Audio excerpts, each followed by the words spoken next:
সহিহুল বুখারী, ইমাম বুখারী রাহিমাহুল্লাহু তাআলা আনহু একটি হাদিস এনেছেন।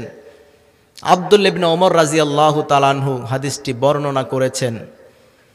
6416 নম্বর হাদিস, 17, 18, 19 এই কয়েকটি হাদিস আমি আপনাদেরকে সংক্ষেপে শোনানোর একটু চেষ্টা করব।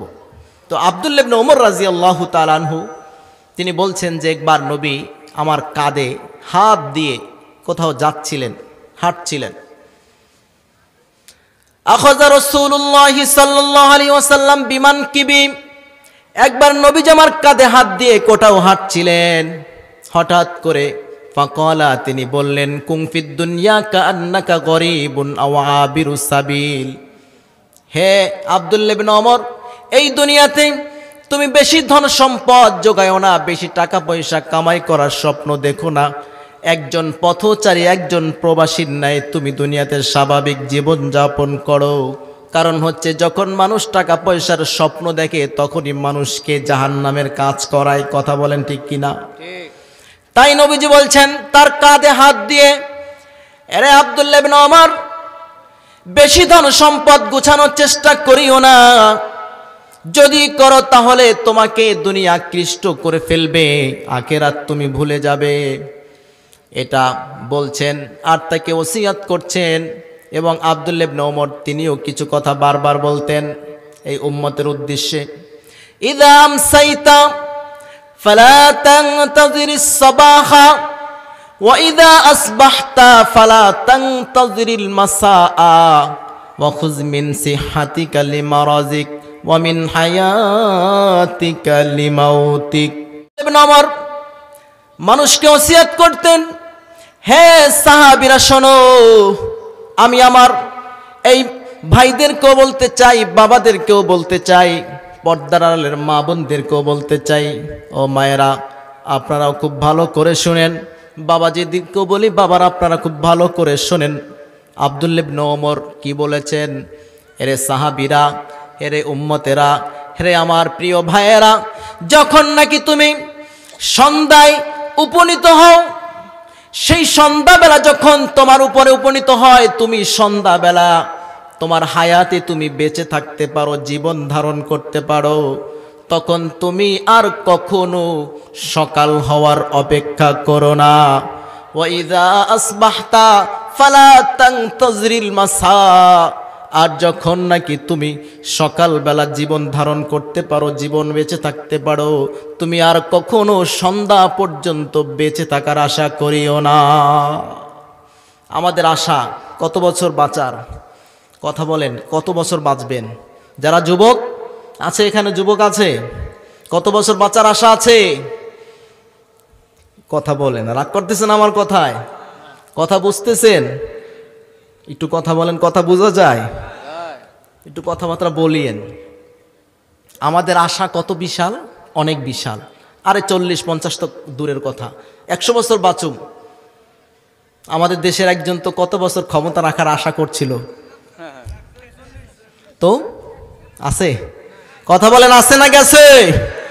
অতএব নিজের আশায় কাজ হবে না, আল্লাহর পক্ষ থেকে নির্ধারিত থাকতে হবে। কথা বলেন ঠিক কিনা? আল্লাহ তাআলা কোন জালিমকে পৃথিবীর রুকে বেশি দিন থাকতে দেন না। আল্লাহ তাআলা শুধু দেখেন জুলুমের সীমানাটা, অবকাশ দেন, বান্দা সুযোগ দিচ্ছি, এটাকে দুর্বল মনে করবে না। তারপরে এমন সময়, এমন অবস্থায় তোমাকে শেষ করব যে অপমান আর লাঞ্ছনার কোনো বিষয় মানুষ বর্ণনা করে শেষ করতে পারবে না। কথা বলেন ঠিক কিনা? সেই রকম অপমানিত দেশের জালেমরা হয়। নবীজির যুগ থেকে, আদম আলাইহিস সালাম থেকে পৃথিবীর বুকে জালেম ছিল কি ছিল না? সবার একই পরিণতি। ফেরাউন টিকতে পারে নাই, নমরুদ টিকতে পারে নাই, সকলের একই অবস্থা হয়েছে। এখান থেকে আমাদের দেশের বড় মানুষগুলো শিক্ষা গ্রহণ করে না যে তাদের অবস্থা কি হয়েছে, আমার অবস্থা তো তাই হবে। এই যে শামের মধ্যে সিরিয়াতে বাশার আল আসাদ, অবস্থা কি হয়েছে? শেষ নাকি? তাদের ক্ষমতাও শেষ। এভাবে আল্লাহ তাআলা বান্দার উপরে জুলুমকে পছন্দ করেন না। ইনসাফ প্রতিষ্ঠা করতে হবে আল্লাহর জমিনে। কথা বলেন ঠিক কিনা? ইনসাফ প্রতিষ্ঠা করতে হবে। আল্লাহ তাআলা কোরআন দিয়েছেন, এ দুনিয়ার মানুষের উপরে ইনসাফ প্রতিষ্ঠা করবার জন্যে, ইনসাফের ন্যায্য অধিকার যাতে করে প্রত্যেকটা মানুষ পেতে পারে, সেই সুযোগ এবং সেই বিধান দিয়ে আল্লাহ তাআলা এই কোরআনকে আপনার আমার কাছে অবতীর্ণ করেছেন। কথা বলেন ঠিক কিনা? এটার আইন, এটার সংবিধান আমরা ছেড়ে দিয়েছি, তাই আজ আমাদের অধপতন। ঠিক না বেঠিক? যাই বলছিলাম, এটা সম্পর্কে আমি একটু কথা বলবো যদি আপনারা থাকেন। আল্লাহর নবী তাই বললেন।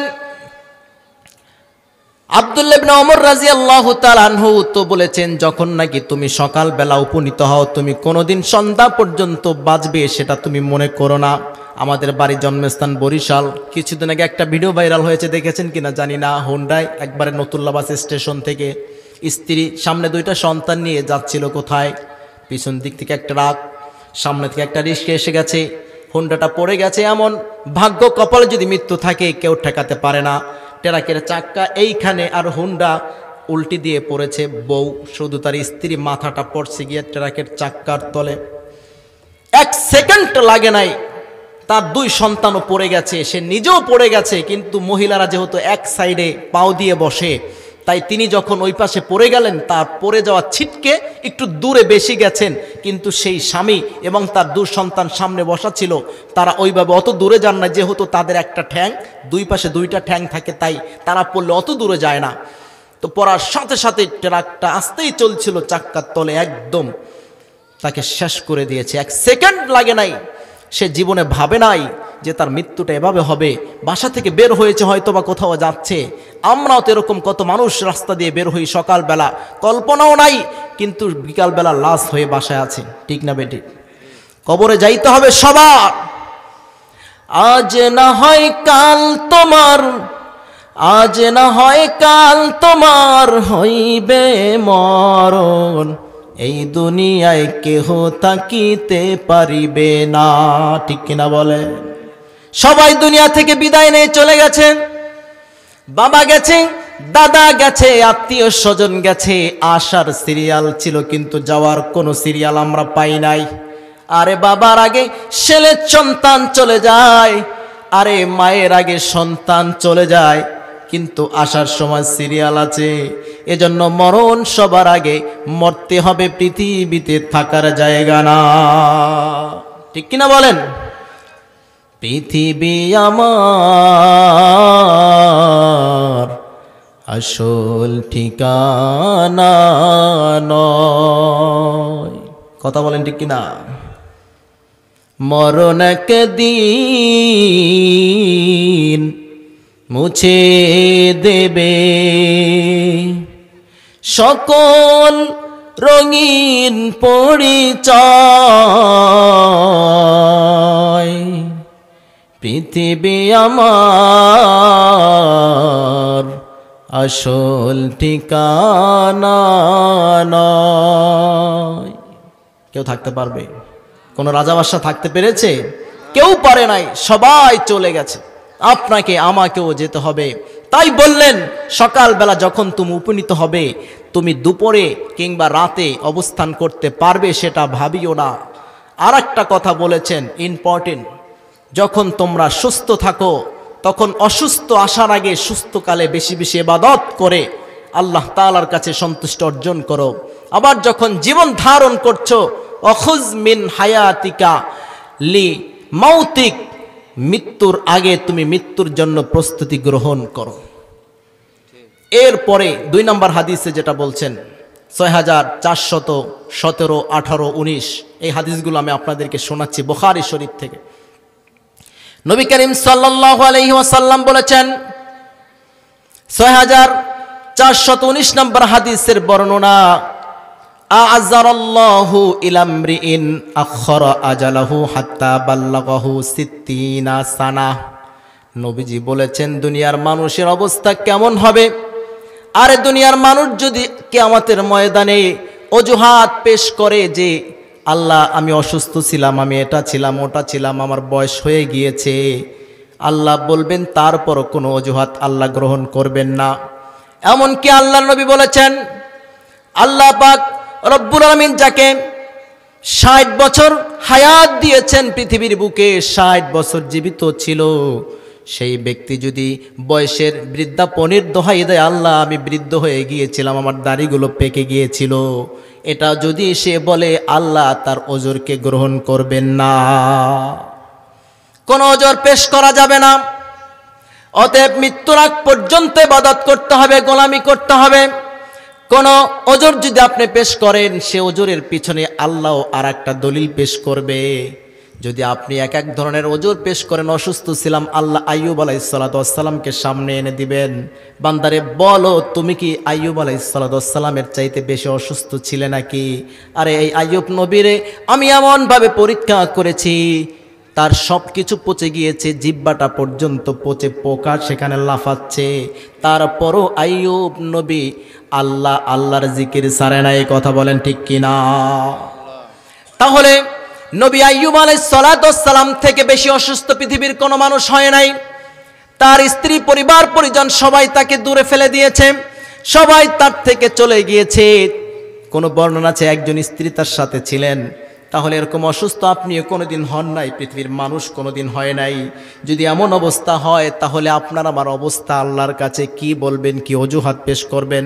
আমার যুবক ভাইয়েরা, আরে আমি মুসাফির মানুষ, পায়ে দুটো হাত ধরে বলতে চাই, এই আমার যুবক ভাই, এই যৌবনকালে আল্লাহ সবচাইতে প্রিয় মানুষ হচ্ছে তুমি, তোমার ইবাদত আল্লাহর কাছে সবচাইতে বেশি দামি।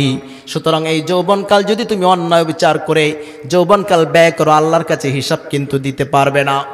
এজন্য যৌবনকালের আমলের অনেক দাম। যৌবনকালের আমল যদি পরিপূর্ণ থাকে, বৃদ্ধ হয়ে গেলে যদি কোনো আমলে কিছু ঘাটতিও দেখা যায়, আল্লাহ ফেরেশতারে বলবে, ফেরেশতারা এই ব্যক্তির আমলনামাটা দেখো। আমলনামা দেখবে, বলবে আল্লাহ লাস্টের দিক দিয়ে কিছু জায়গা অপূর্ণতা রয়ে গেছে।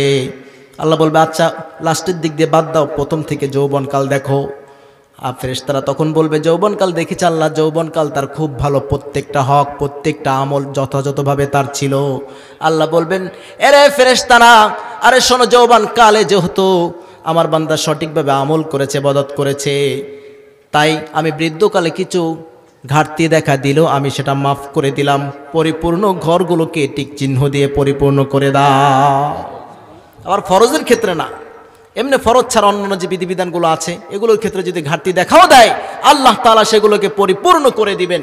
এজন্য আমাদের এই বিষয়গুলো ফলো রাখতে হবে। আমাদের যৌবনকালকে অবশ্যই পরিপূর্ণভাবে হিসাব করে, আমার যুবতী বোনদেরকেও বলছি, মাদেরকেও বলছি, আপনাদের এই জীবনের অনেক দাম। আল্লাহ তাআলা আপনাদের মাধ্যমে পৃথিবীতে প্রজনন কেন্দ্র সৃষ্টি করেছেন, মানুষ বানিয়েছেন, আমরা আপনাদের পেট থেকে এসেছি, আমরা মায়ের জাত। অতএব আপনারা ভালো তো সমাজ ভালো, আপনারা ভালো তো জগৎ ভালো। কথা বলেন ঠিক কিনা? এজন্য আমাদের মাদেরকে সবচাইতে আগে ভালো হতে হবে। যদি আমরা মায়েরা ভালো না হই, তাহলে সেখান থেকে প্রজনন, সামনে ভবিষ্যৎ ইয়ং জেনারেশন যারা সৃষ্টি হবে, তারা তাদের থেকে ভালো কিছু পাবে না, ভালো হবে না। এজন্য আমাদের উচিত হচ্ছে আমরা যাতে করে ভালো কিছু করি। এজন্য আমার মুসলমান ভাইয়েরা, এর পরের হাদিস, নবী করিম সাল্লাল্লাহু আলাইহি ওয়াসাল্লাম, খাত্তান নবী সাল্লাল্লাহু আলাইহি ওয়াসাল্লাম খুতুতান, নবীজি একবার বসে কতগুলো লম্বা লম্বা ডাক টানলেন এবং বললেন, হাজাল আমাল ওয়াহাদা আজালুহু, এইটা হচ্ছে মানুষের হায়াত, আর এই যে দেখো এটা হচ্ছে মানুষের আশা, স্বপ্ন, এটা করব, এই বিশাল করব, এই বাড়ি, ওই গাড়ি, স্বপ্ন আছে না নাই? নবীজি লম্বা লম্বা কতগুলো ডাক টেনে সাহাবীদেরকে বসিয়ে বললেন, এ সাহাবীরা শোনো, এদিকে আসো। আরে দেখো, এই যে আমি একটা লম্বা দাগ টানলাম, আর এই যে পাশে ছোট ছোট কতগুলো দাগ টানলাম, দেখো এই যে একটা লম্বা দাগ দেখছো না, এইটা হইছে মানুষের স্বপ্ন, মানুষের আশা, ভরসা, কি হবে, কি করবে সে, এটা। আর এই যে ছোট্ট একটা দাগ দেখো না, হাজা আজালু, এইটা হইছে তার মৃত্যু।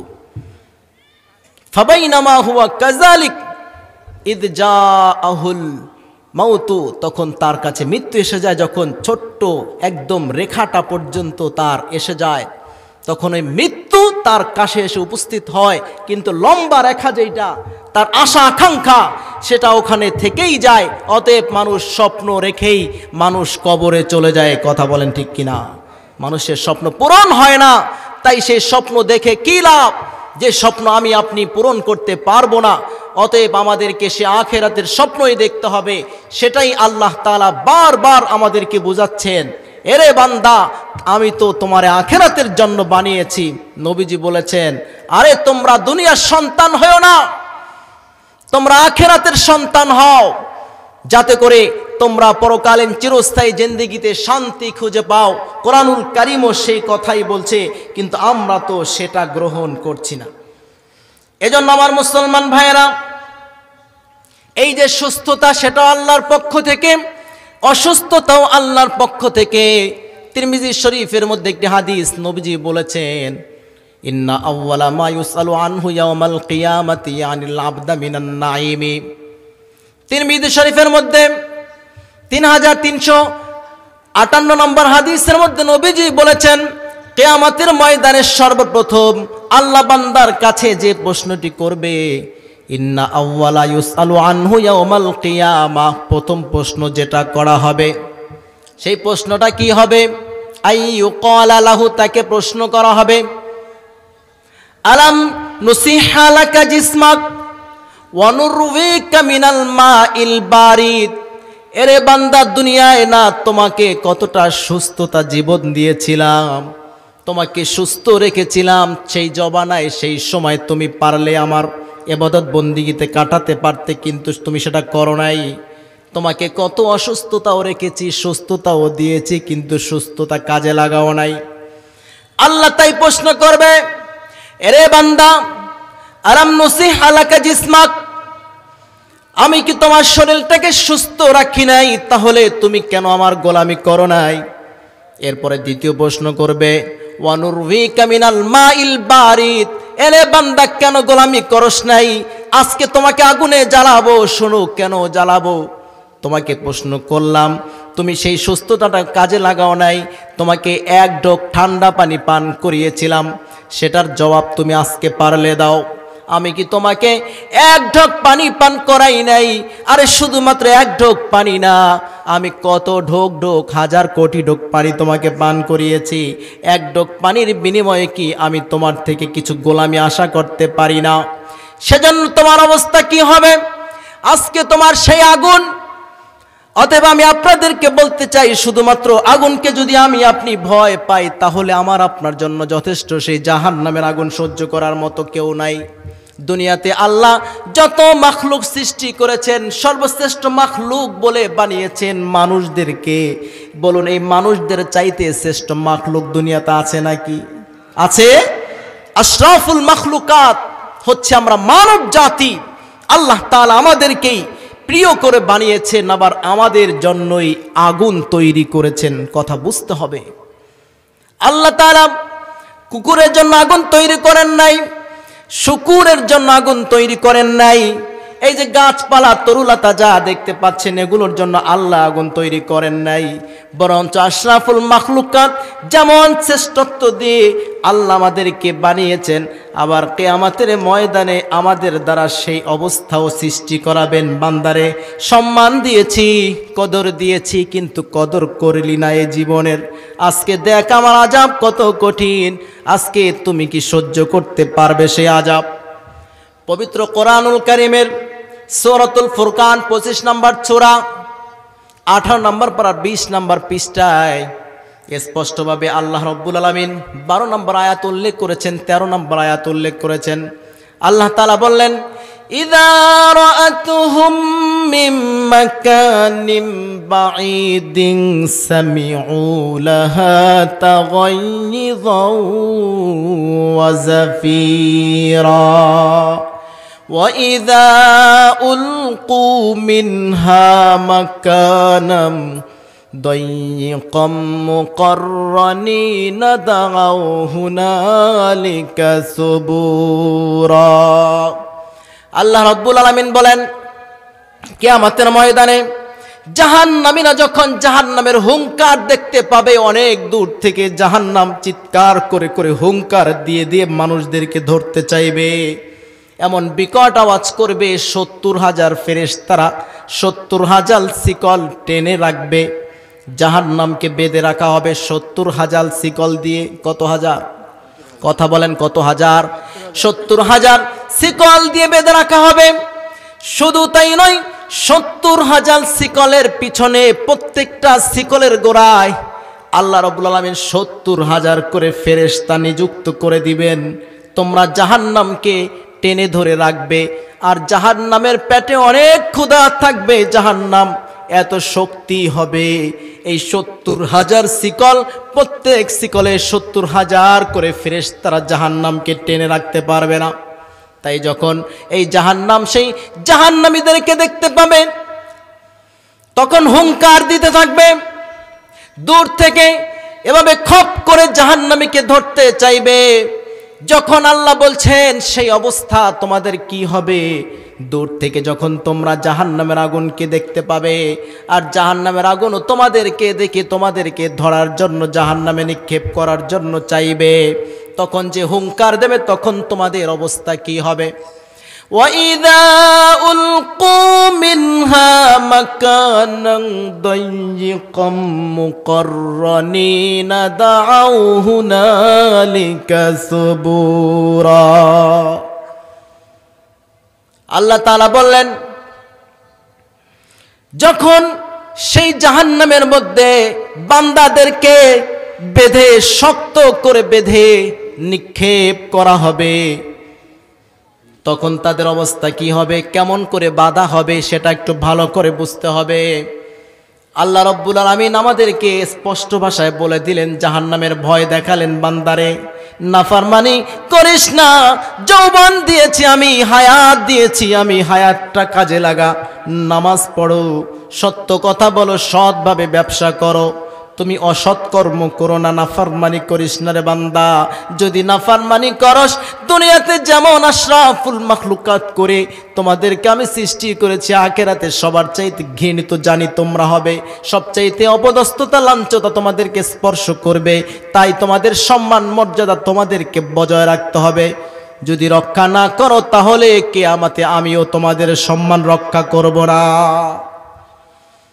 আল্লাহ তাআলা তাই বললেন, যখন নাকি সেই জাহান্নামের সংকীর্ণ একটি স্থানে তাদেরকে বেঁধে কেমন করে বাঁধা হবে, আল্লাহ রাব্বুল আলামিন সূরাতুল হাক্কর মধ্যে স্পষ্ট করে বললেন। আমি একটু ব্যাখ্যা দিচ্ছি, আপনাদের খারাপ লাগে কিনা বলেন? খারাপ লাগে? শেষ করে দিব কিনা?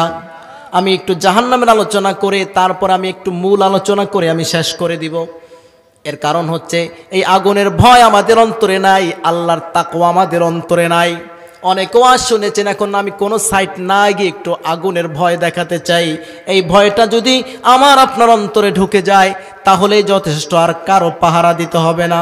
মালের মধ্যে কম দেয় ব্যবসায়িকরা, পাহারা দিতে সিসি ক্যামেরা লাগবে না।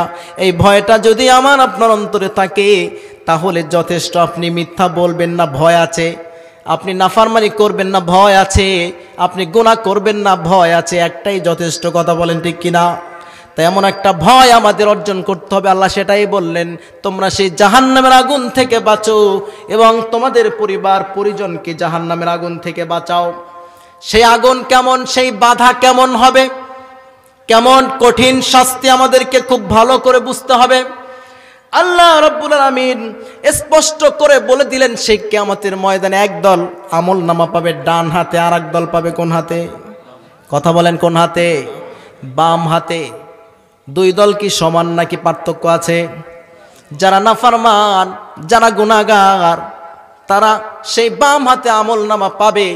যারা নেক কাজ করেছে, দুনিয়াতে ভালো হয়ে চলেছে, তারা ডান হাতে আমল নামা পাবে, খুশি হবে। আল্লাহ বলছেন যারা বাম হাতে পাবে তাদের কথা, ফাআম্মা মান উতিয়া কিতাবাহু বিয়ামিনিহি ফায়াকুলু হাউমু করাউ কিতাবিয়া। আল্লাহ পাক বলছেন এক দল পাবে ডান হাতে, আর এক দল পাবে বাম হাতে। ডান হাতে যারা আমলনামা পাবে, বলুন তো সেই সমস্ত মানুষ এই মাহফিল থেকেই তো তৈরি হবে নাকি? এখান থেকেই তো তৈরি হয়ে আমল শিখে ভালো কাজ করে সেই কিয়ামতের ময়দানে ডান হাতে আমল নামা পাওয়ার প্র্যাকটিস করতে হবে। কথা বলেন ঠিক কিনা? আল্লাহ তাআলা তাই বললেন, এক দলকে জাহান্নামে নিক্ষেপ করার আগে তাদের আমল নামা বাম হাতে দেওয়া হবে, আর এক দলকে জান্নাতে প্রবেশ করানোর আগে তাদের আমলনামা ডান হাতে দেওয়া হবে। ডান হাতে যারা আমলনামা পাবে কত খুশি হবে আল্লাহ সেটা বলে দিলেন। এটা পাওয়ার পরে তারা বলবে ফায়াকুলু হাউমু কুরউ কিতাবিয়া। এই যে আমার পাশে যারা বসে আছেন, এই যে ভাই দেখুন তো, আমি এই যে পুরস্কার পেয়েছি, এই যে ফার্স্ট পেয়েছি, আমি A+ পেয়েছি।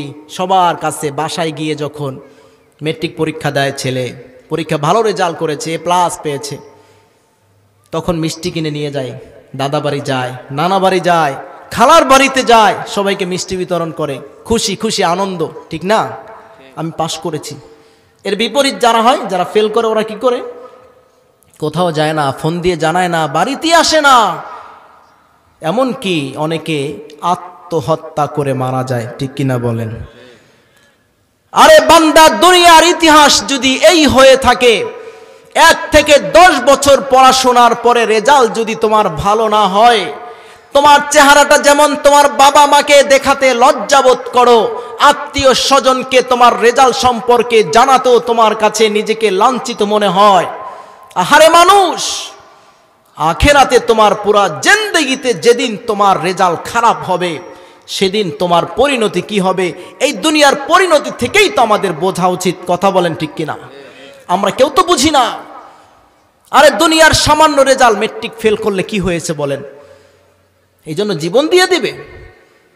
জীবনে বেঁচে থাকলে অনেকবার পাশ করা যাবে, অথবা পাশ না করলে কি হয়েছে, আল্লাহ তাকে না খাওয়াইয়ে মারবেন না, সে কোনো চাকরি পাবে না। চাকরি না পেলে কি হয়েছে, ব্যবসা বাণিজ্য করবে, একভাবে তার জীবন চলবে। কিন্তু তুমি রেজাল্টটা খারাপ হয়ে তাই তুমি আত্মহত্যা করে, নিজেকে কোরবান করে তুমি জীবন শেষ করে দিলা, তার মানে কি? আমার মুসলমান ভাইয়েরা খুব ভালো করে বুঝবেন, আল্লাহ রাব্বুল আলামিন তাই বললেন, যখন ডান হাতে পাবে তখন আত্মীয় স্বজনদের কাছে, সবার কাছে দেখাবে, দেখো চাচা, দেখো বাবা, দেখো মা, আমি রেজাল্ট ভালো করেছি, আমি জান্নাতের সার্টিফিকেট পেয়ে গেছি। এবং নিজে নিজে বলবে ইন্নী যানানতু আন্নী মুলাকিন হিসাবিয়া, আমি ধারণা করেছিলাম আমি হিসাবের সম্মুখীন হব। ফাহুয়া ফি ঈশাতির রাদিয়া, অতঃপর আনন্দদায়ক জান্নাতের মধ্যে সে বসবাস করবে, জান্নাতের সুখ শান্তি সে সেখানে পেতে শুরু করবে।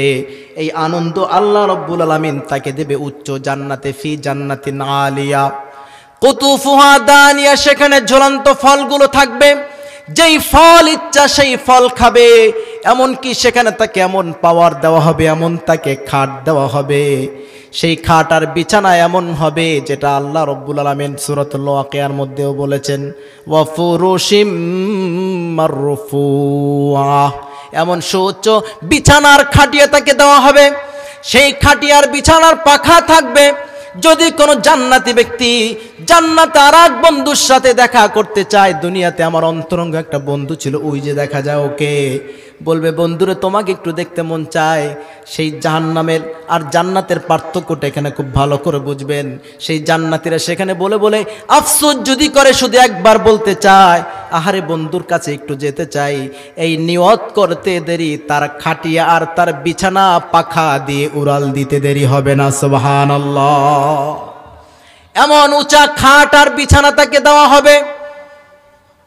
এই বিছানার মধ্যে সে অবস্থান করবে, জান্নাতের সুখ শান্তিতে সে থাকতে পারবে। যখন যা খেতে মনে চাইবে, আহারে শুধু আশা করতে দেরি, সামনে আসতে দেরি নাই, কল্পনা করতে দেরি হবে আপনার। আপনি শুধু কল্পনা করবেন, সাথে সাথে গাছ আপনার সামনে চলে আসবে। আরে খেতে মন চায় না, আপনার মুখের মধ্যে ঢুকে যাবে। চাবাইতে মন চায় না, অটোমেটিক গলে আপনার পেটে চলে যাবে। সুবহানাল্লাহ, সেই জান্নাতে আমরা যেতে চাই, সবাই যেতে চাই। একটা নারণ তাকবীর দেন তো, নারে তাকবীর, নারে তাকবীর। আল্লাহ তাআলা আমাদের সবাইকে কবুল করুন, বলুন আমিন। সেই জান্নাতের মেহমান আল্লাহ তাআলা আমাদেরকে বানান, সেই দোয়াই তো আমরা করি। আচ্ছা, তো আমার আলোচনা একটু শেষের দিকে, আমি এই আলোচনাটা করে শুধু সামান্য একটা বিষয় বুঝাবো, তারপরে আমি শেষ করব, যেহেতু রাত অনেক হয়ে গিয়েছে। তাই আল্লাহ তাআলা যে বলছেন তাদের অবস্থা কি হবে, আর যারা আমলনামা বাম হাতে পাবে তাদের অবস্থা কি হবে। এরপরে আল্লাহ তাআলা বলছেন যাদের আমলনামা বাম হাতে দেওয়া হবে তাদের অবস্থা কি হবে? আল্লাহ বলছেন, ওয়া আম্মা মান উতিয়া কিতাবাহু বিশিমালিহি ফায়াকুলু ইয়া লাইতানি লাম উতা কিতাবিয়া ওয়া লাম আদরি মা হিসাবিয়া ইয়া লাইতাহা কানাতিল কাদিয়া মা আগনা আন্নি মালিয়া। আল্লাহ রাব্বুল আলামিন বলবেন, সেই কিয়ামতের ময়দানে যেই সমস্ত ব্যক্তিরা জাহান্নামে যাবে, আমলনামা যখন বাম হাতে পাবে তখন তারা কেমনভাবে আফসোস করে করে বলবে, আয় হায়, এই আমলনামা যদি আমরা না পেতাম সেটাই ভালো ছিল, এই মরণটা যদি জীবনে শেষ হয়ে যেত সেটাই ভালো ছিল, এই ধন সম্পদ আমাকে বাঁচাতে পারে নাই, এই আমার ছেলে মেয়ে আমার আত্মীয় স্বজন কেউ আমাকে বাঁচাতে পারে নাই। বিভিন্ন ধরনের আফসোস করে করে তারা আল্লাহর কাছে আর্তনাদ করতে থাকবে। তখন আল্লাহ রাব্বুল আলামিন অবশেষে ফেরেশতাদেরকে বলবে, খুযুহু ফাগুল্লুহু সুম্মাল জাহিমা সাল্লু ফি সিলসিলাতিন যারউহা সাবউনা যিরাআন ফাসলুকু। অবশেষে জাহান্নামীরা আল্লাহর কাছে আর্তনাদ করতে থাকে, আল্লাহ, আমার কোনো ধন সম্পদ আমাকে বাঁচায় নাই, এই বিপদের মুহূর্তে আমার কোনো কাজে অন্তরঙ্গ বন্ধু আসে নাই, আমার ধন সম্পদ সব নষ্ট হয়ে গেল। আল্লাহ বলবে, চুপ কর, আরে না ফারমান, দুনিয়াতে সুযোগ দিয়েছিলাম, কাজে লাগাও নাই, আর কোনো অজুহাত শোনা হবে না। ফেরেশতাদেরকে বলবে, এ ফেরেশতারা, একে ধরো, খুযুহু ফাগুল্লুহু, তাকে শিকলাবদ্ধ করো, শিকল দ্বারা তাকে বেঁধে ফেলো, সুম্মাল জাহিমা সাল্লুহু, অতঃপর জাহান্নামে নিক্ষেপ করো। আরে কত বড় শিকল দ্বারা তাকে বাঁধা হবে সেটাও আল্লাহ তাআলা বলে দিয়েছেন, সেই শিকলটা হবে 70 গজ লম্বা, নাউযুবিল্লাহ। এই শিকলে এক একটার মধ্যে আল্লাহ তাআলা একসাথে অনেকগুলোকে বেঁধে ফেলবেন। আল্লাহ সেটাই বললেন, ওয়া ইযা উলকু মিনহা মাকানান দায়্যিকাম মুকাররানিনা দাউ হুনালিকা সুবুরা। যখন সংক্ষিপ্ত জায়গায় জাহান্নামে একসাথে অনেকগুলো জাহান্নামীকে বেঁধে, আরে কেমন বাঁধবে, শুধু উপর দিয়ে বাঁধবে এমন না, খুঁটিতে বাঁধবে। জাহান্নামের খুঁটি আছে, সূরাতুল মুজাদালার মধ্যেও আছে, সূরাতুল হুমাজার মধ্যেও আছে। এখানে আল্লাহ তাআলা স্পষ্ট করে বলে দিলেন, জাহান্নামের খুঁটির সাথে লম্বা করে তাদেরকে বাঁধা হবে। জাহান্নামে লম্বা লম্বা খুঁটি থাকবে, সেই লম্বা লম্বা খুঁটির মাধ্যমে একসাথে অনেকগুলো জাহান্নামীকে শরীরের ভিতর দিয়ে শিকল ঢুকানো হবে। শুধুমাত্র উপর থেকে বাঁধবে তেমন না, আরে যেমন নাকি আমরা ফ্রাই খাই, চিকেন খাই, দেখেন মুরগিগুলো হোটেলের মধ্যে মুরগির পেটের ভিতর দিয়ে রড ঢুকায়, দেখেছেন কিনা? এরকম আল্লাহ জাহান্নামীদের পেটের ভিতর দিয়ে এভাবে ঢুকিয়ে ঢুকিয়ে একসাথে অনেকগুলোকে বেঁধে ফেলবেন, বেঁধে তারপরে জাহান্নামের আগুনের মধ্যে নিক্ষেপ করবেন। এরপরে সেই জাহান্নামের আগুন জ্বালিয়ে দিবেন। সে আগুন হচ্ছে দুনিয়ার আগুনের আরো 69 ডিগ্রি বেশি। কত গুণ? 69 গুণ ডিগ্রি আরো বেশি। এজন্য আমার ভাই, সেই জাহান্নামের ভয়, আল্লাহর ভয় যখন আমার আপনার অন্তরে থাকবে, তখন দুনিয়ার কোনো পরাশক্তি আমাকে আপনাকে কোনো ধরনের কোনো জাহান্নামের কাজ, নাফরমানি কাজে আমাকে আপনাকে নিতে পারবে না। এজন্য একটা বিষয় আমাদেরকে সবসময় মাথায় রাখতে হবে, আল্লাহর ভয়।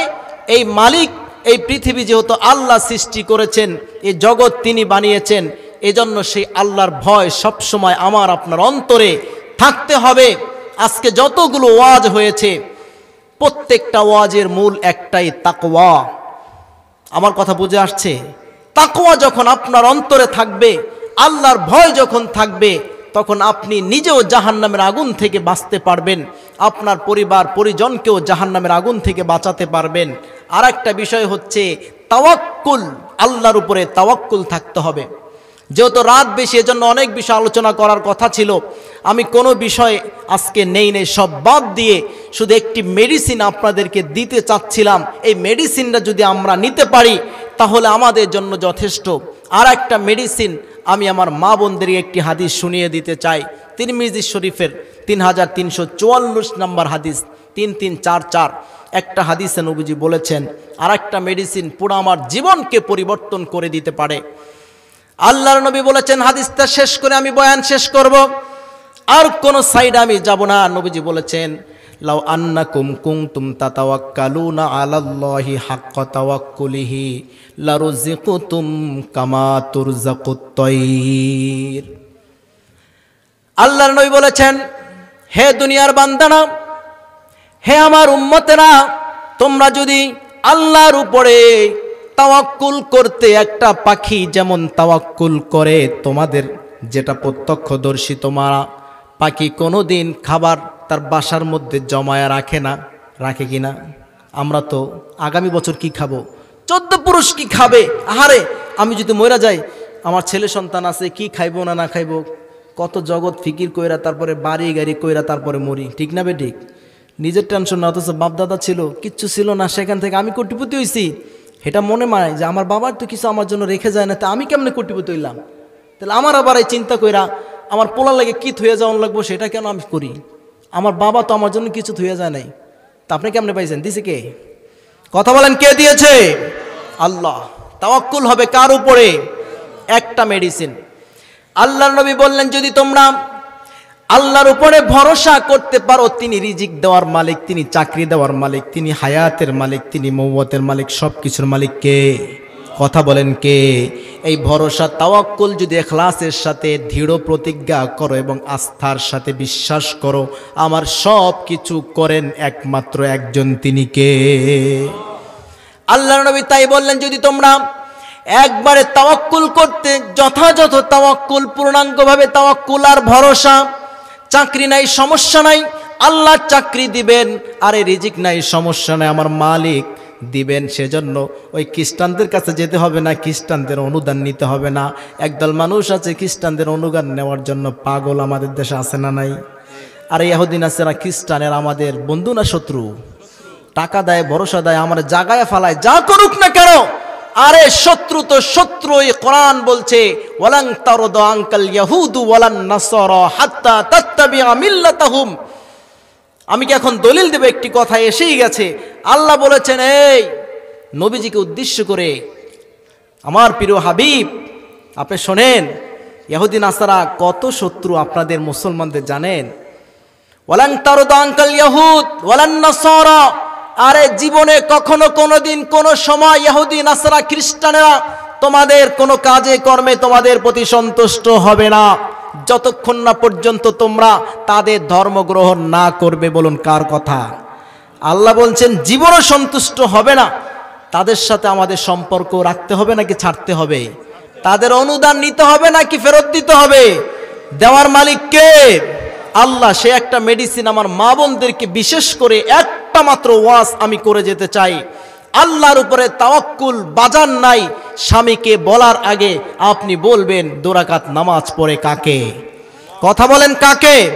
আল্লাহর নবী শিক্ষা দিয়েছেন সাহাবায়ে কেরামদেরকে যে একটা জোতার ফিতাও যদি তোমাদের ছিঁড়ে যায়, প্রথমে তোমরা বলবে মহান মালিকের কাছে, 2 রাকাত নামাজ পড়ে তার কাছে বলো, হাজত তার কাছে বলো, আল্লাহ সব কিছু সমাধান করবেন। তাই নবীজি বলছেন যদি তোমরা তাওয়াক্কুল করো, যথাযথ তাওয়াক্কুল, যেই তাওয়াক্কুল হবে পূর্ণাঙ্গ তাওয়াক্কুল, তাহলে আল্লাহ তোমাদের রিজিক এমন ভাবে দিতেন যেমন রিজিক দেন আল্লাহ পাখিকে। তাগদু খিমাসান ওয়া তারুহু বিতানাতান। আরে পাখিকে কিভাবে রিজিক দেন তোমরা কি তা খুব ভালো করে দেখো না? সকালবেলা একটা পাখি ক্ষুধার্ত পেটে ঘর থেকে বের হয়, সন্ধ্যাবেলা পেট ভরে ঘর থেকে আবার ফিরে যায়। সারাদিন কি খাবে কি পড়বে কোনো টেনশন নাই, রাতের বেলা নাক টেনে ঘুমায়। সকালবেলা কি খাবে সেই জন্য কি 1 বস্তা খাবার নিয়ে বাসায় রাখে নাকি? কথা কন, বাসায় রাখে? ওর তো কিচ্ছুই নাই। আমি আপনি তো চিন্তা করি, আরে এবছর কি খাবো, আগামী বছর কি খাবো। একটা পাখি তো সকালবেলা খালি পেটে বের হয়। আল্লাহর নবী শিক্ষা দিলেন, আরে দেখো না, একটা পাখি যেভাবে আল্লাহর উপরে তাওয়াক্কুল করে কোনো খাবারকে জমা করে রাখে না, আল্লাহ তার পরের দিন তাকে খাওয়ান না খাওয়ায়া রাখেন না। তার যথাযথ পূর্ণ তাওয়াক্কুল আছে আল্লাহর উপরে। আরে বাসাতে আমার আগামীকাল কি খাবো সেটা কেন জমা রাখতে হবে? আমার আল্লাহ আমাকে যে আজকে খাওয়াতে পেরেছেন, আগামী কালকেও তিনি খাওয়াবেন। এই একটা ভরসা তাওয়াক্কুল পাখির আছে বিদায় পৃথিবীর কোনো পাখি কখনো না খেয়ে থাকে না। আল্লাহ বলছেন, আল্লাহর রসুল আমাদেরকে জানিয়ে দিয়েছেন, বান্দা তোমরা যদি সেইভাবে তাওয়াক্কুল করতে পারো আল্লাহর উপরে, পাখির মতো আল্লাহ তোমাদেরকে রিজিক দান করতেন। সুবহানাল্লাহ। এই যে কুকুর দেখেন মানুষের কাছে কাছে গিয়ে চায়া থাকে, একটা রুটি দিলে খায়, ওর পিছনে দৌড়ায়, ওর পিছনে দৌড়ায়। হাতিয়ার হুজুর রহমতুল্লাহ আলাই একটা ওয়াজ করতেন, সংক্ষেপে একটু আপনাদেরকে বলছি। কুকুর বেশি দিন বাঁচে না, বেশি তার বাচ্চা কাচ্চা লালন পালন হয় না, 7টা জন্ম নেয়, একটাও থাকে না, ঠিক না বেঠিক? কিন্তু এর বিপরীত শৃগাল, বাঘ, কুকুর মানুষের উপরে তাওয়াক্কুল করে, মানুষের উপরে ভরসা করে। খুব ভালো করে বুঝবেন, একটা ট্যাবলেট নিয়ে যাবেন বাসায়, তাই ওর লাথি খায়, ওর উষ্টা খায়, ওর ঘুতা খায়, দিলে খায়। একজনে একটা রুটি দিলে ওর পিছনে 1 সপ্তাহ দৌড়ায়, ঠিক না বলেন? আল্লাহ শিক্ষা দিচ্ছেন এই কুকুরের তাওয়াক্কুল পুরোপুরি আল্লাহর উপরে নাই। ওর তাওয়াক্কুল ভরসা মানুষ দিলে খামু, মানুষ না দিলে খেতে পারবো না। তাই আল্লাহ তাকে অপমানক, লাঞ্ছদায়ক তাকে রিজিক দেন, যে রিজিক লাঞ্ছিত রিজিক, লাথি মেরে, কাটা, এই হাড্ডি মাটির মধ্যে বেতাল করলে মুগুর মারে, কেউ লাঠি মারে, কেউ ইট মারে, কেউ মাথা ফাটায়, কেউ ঠ্যাং ভেঙে ফেলে। একমাত্র তার তাওয়াক্কুল না থাকার কারণে, তার তাওয়াক্কুল মানুষের উপরে। এর বিপরীত শৃগাল দেখবেন, শৃগাল মানুষের কাছে আসে না, তাওয়াক্কুল আল্লাহর উপরে। পরের মুরগি চুরি করে রাত্রে খামু, যেমনেই হোক, চুরি করে খাকার যেমনে খাক, তাওয়াক্কুল কার উপরে? এজন্য দেখবেন হৃষ্টপুষ্ট মোটা তাজা শৃগাল কুকুরের মতো ওই নরম না, মরা ধরা না, ধাক্কা দিলে পড়ে যায় না। এত শক্তি, এত সাহস, এত সুন্দর তার শরীরটা, কেন ওই চিন্তা করে আরে মানুষের কাছে কেন যাব, মানুষকে আমাকে রিজিক দিতে পারে নাকি, আমার রিজিক তো দেবে মহান রব্বে কারিম, অতএব তার কাছ থেকে আমি যথাযথ সময় রিজিক নিয়ে নিব। তাই ওই শৃগাল দেখবেন শক্তিশালী হয়, হৃষ্টপুষ্ট হয়।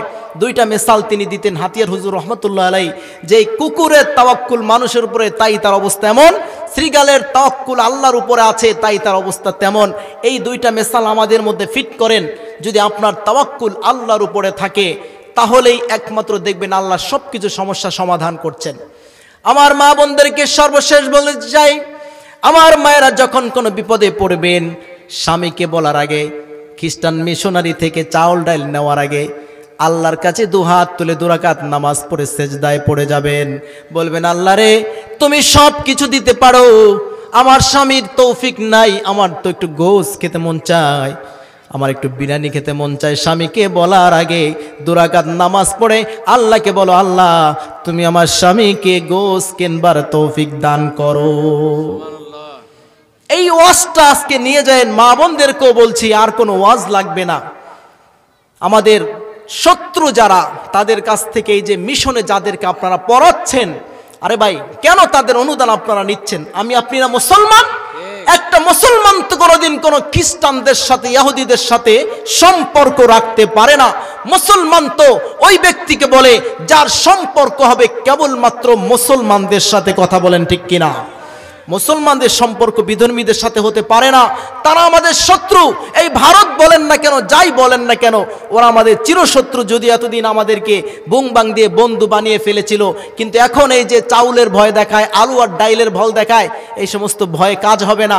এখন আমাদের বাঙালিরা যখন তাদেরকে বয়কট করেছে, ওদের পেঁয়াজের দাম লাথি মেরে ফালাই দিতেছে, আলু ফালাই দিতেছে। কতক্ষণ ঠিক কিনা?